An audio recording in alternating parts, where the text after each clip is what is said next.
Good morning, distinguished members of the press.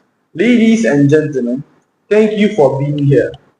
Today, I will provide a brief overview of the events surrounding the disappearance of Malaysia Airlines flight MH370, a tragedy that has touched the hearts of millions and remains one of the greatest aviation mysteries in modern history. How many passengers and from which nation? On March 8, 2014, MH370 departed Kuala Lumpur International Airport at 12:41 a.m. local time, bound for Beijing with 239 people on board, including passengers and crew from 14 different nations. What was the final words from the pilot? At 1:19 a.m., the final verbal communication was made. Good night, Malaysian 370. Where is the aircraft last seen on the radar? Just 2 minutes later, at 1:21 a.m., the aircraft transponder was turned off and MH370 disappeared from civilian radar over the South China Sea. What time the aircraft vanished from the radar? Military radar later tracked the aircraft making an unexpected turn back over Peninsular Malaysia, then flying northwest towards the Andaman Sea. This continued for nearly an hour before the aircraft vanished from all radar coverage at around 2:22 a.m.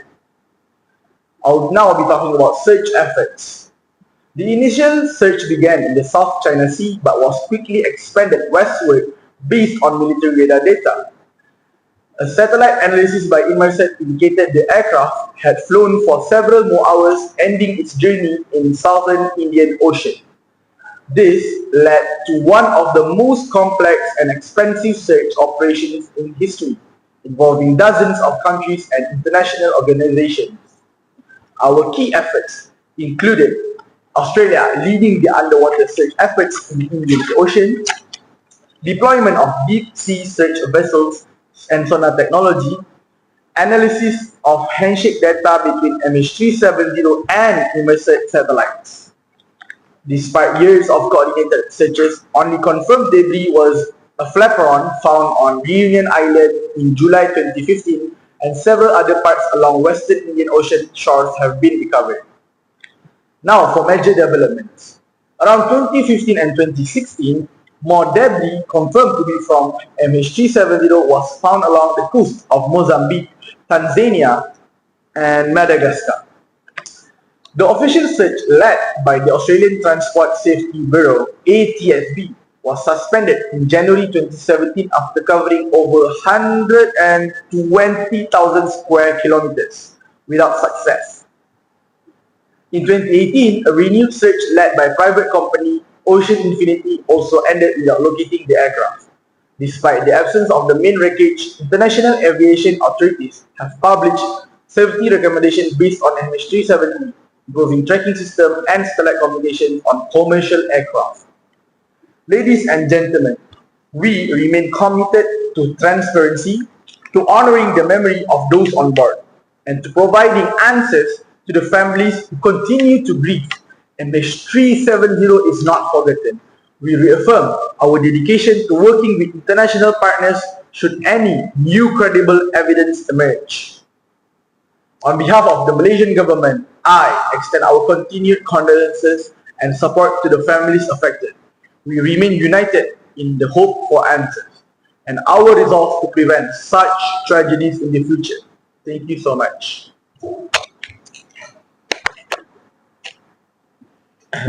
Thank you for being here today, members of the media and fellow citizens. It is with the utmost respect for the families affected and with deep responsibility to the public that I address how Malaysia Airlines, in coordination with government agencies and international partners, managed the crisis following the disappearance of flight MH370. This was an unprecedented aviation tragedy, one that tested the limits of international cooperation, crisis management, and public communication. So now let's talk about crisis management and coordination overview. From the moment MH370 lost contact on March 8, 2014, A multi-layered crisis management protocol was activated.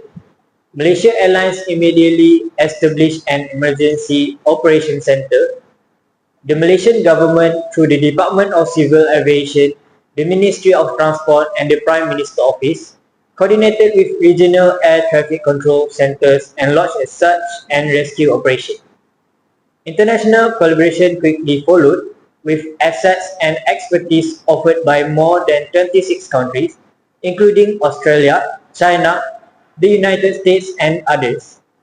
The International Civil Aviation Organization and Interpol were also engaged. So now let's talk about communication strategies. Given the global interest and sensitivity, our communication efforts will focus on accuracy, timelines, transparency, and most importantly, compassion. The first one is press release and media briefings. Daily press conferences were conducted during the early weeks of the crisis. Second one is the Prime Minister himself addressed the nation and the world at key milestones. Malaysia Airlines issue frequent official press statements to provide verified updates, correct misinformation, and clarify technical matters. Malaysia Airlines issued, family communication. Family assistance centers were activated in Kuala Lumpur and Beijing. Dedicated hotlines were set up for next of kin, available in multiple languages. Regular briefings were held exclusively for families, often before the media. As a mark of respect, a family briefing is a structured and private communication session. Malaysia Airlines and government portals maintain centralized online hubs for verified updates. Social media channels were used carefully to avoid speculation and misinformation, focusing only on confirmed facts. Challenge faced is, despite our best effort, the crisis presented immense communication challenge. Information uncertainty, the lack of real-time data on aircraft location created a vacuum, often filled by speculation and conspiracy theories. High global media pressure, intense and constant scrutiny from international media made it difficult to balance transparency with verification. Coordination across jurisdictions, ensuring consistency in information shared by multiple countries and agencies, was a continuous task. Lastly is public and family expectation. Families and the public demanded answers which did not always help. This one of the most painful aspects of our communication responsibilities. We acknowledge that there were moments when information evolved rapidly and when clarity took time. Every delay, however, was due to the need of verification and not withholding. Thank you all for being here. My name is Juliana and I am the Chief of Joint Participant Control for Malaysia Airlines Flight and Service. I'm here to provide a comprehensive update on our response efforts to apply the critical steps we are taking to manage the crisis of conferences. I will now take your questions. What are you doing to improve communication and be more We are transparent? implementing a new communication protocol. This includes launching a central information hub at MH370response.org, providing a regular daily press briefings and actively correcting misinformation. We are committed to being transparent about what we know, what we don't know, and what we are doing to find out. Where can I find verified official We have information? launched a central official website, which is MH370response.org. This site is the single source of the truth and will contain all verified information, timelines, and official statements in multiple languages. How often will we receive updates? I am a designated senior official will hold a press briefing at the same time every single day until further notice. We will be there even if there is no new information to share to confirm that and answer questions. What are you doing about the rumors and speculation The official circulating website will online? feature a dedicated fact-checking and rumor control section to address and correct the rampant speculation and misinformation. Our commitment is to provide facts, not full for conjecture. The search area is vast and remote. How are you improving We have coordination? continuously We structure the coordination by establishing a single unified international command center in Kuala Lumpur. This center brings together the world's leading experts and all involved nations to manage the search under one integrated plan. Which countries are involved in the new command center? The Unified Command Center brings together experts from all involved nations, including Malaysia, Australia, China, the United States, and others. How are such assets like ships and aircraft being managed? All such assets, ships, aircraft, and underwater drones are now being deployed based on a single integrated plan. Data from all sources is fused in a real time to create a constantly updated search map. How can we be sure the search strategy is the best it can be? We have convened an independent international panel of the best mind in aviation safety to audit our search strategy and challenge our assumptions. We ensure no possible lead is overlooked due to institutional bias. Good morning, member of the media, distinguished guests, and fellow Malaysians. On behalf of the Malaysian Department of Civil Aviation, I would like to extend our appreciation to everyone for attending today's press conference. Our department remains deeply committed to strengthen aviation safety, transparency, and coordinated crisis solution. In light of recent review of our aviation safety protocol, we are introducing several scientific improvements to ensure that Malaysia continue to uphold the highest standard of aviation management. Today, I will outline three key initiatives that impact our efforts moving forward. First is technological upgrade for aircraft safety.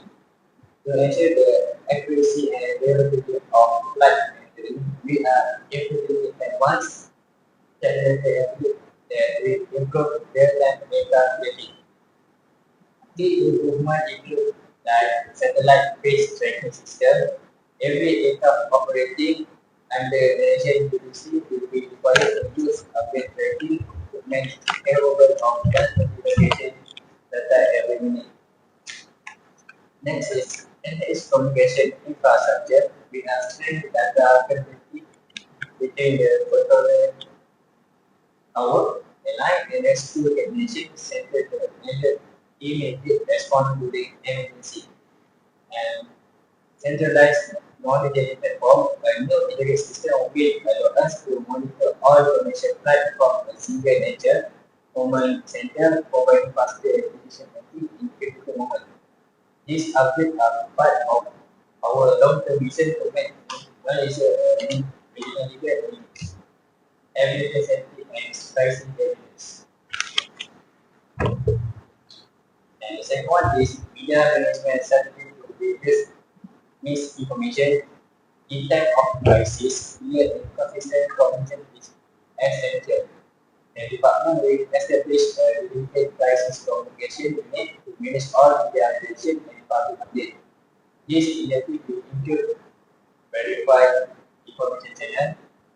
All updates will be released through official platform to ensure that public receive only accurate and timely information. Regular press briefing, secure update will be conducted to prevent confusion and reduce separation during emergency. Media partnership will probably collect positive with local and international agencies to ensure responsible reporting and prevent the spread of misinformation. Our goal is to maintain transparency, protect the family of victims, the risk, and ensure that trust between the public and other people remains strong. And lastly is international collaboration framework for crisis response. Evaluation is a global and effective crisis management requires international cooperation. Therefore, the department is building an international collaboration framework to improve coordination with bilateral and global partners. This framework includes joint training and simulation exercise. Nations will participate in multinational crisis, sharing to expand coordination and preparedness. Information and research sharing, we will engage data exchange with neighboring country and establish a body for future search and rescue operations. HAZIQ is partnership with ISKANDAR and HANI cooperation with the International Civilian Organization and ASEAN member states that include our everything to respond effectively to terrorism. These efforts ensure that Malaysia remains prepared and capable of handling and secrecy with international support and ambition. In a conclusion, the Malaysian Department of TV and Media is fully committed to ensuring that every user is diagnosed with HAZIQ contains accuracy and resolve confidence in their navigation system. This initiative takes investment, responsible coordination, international cooperation, and a new era of accountability and readiness. We thank the Malaysian public and our international partner for their continued trust and support. Together, we will make our sky safer and our nation stronger. Thank you.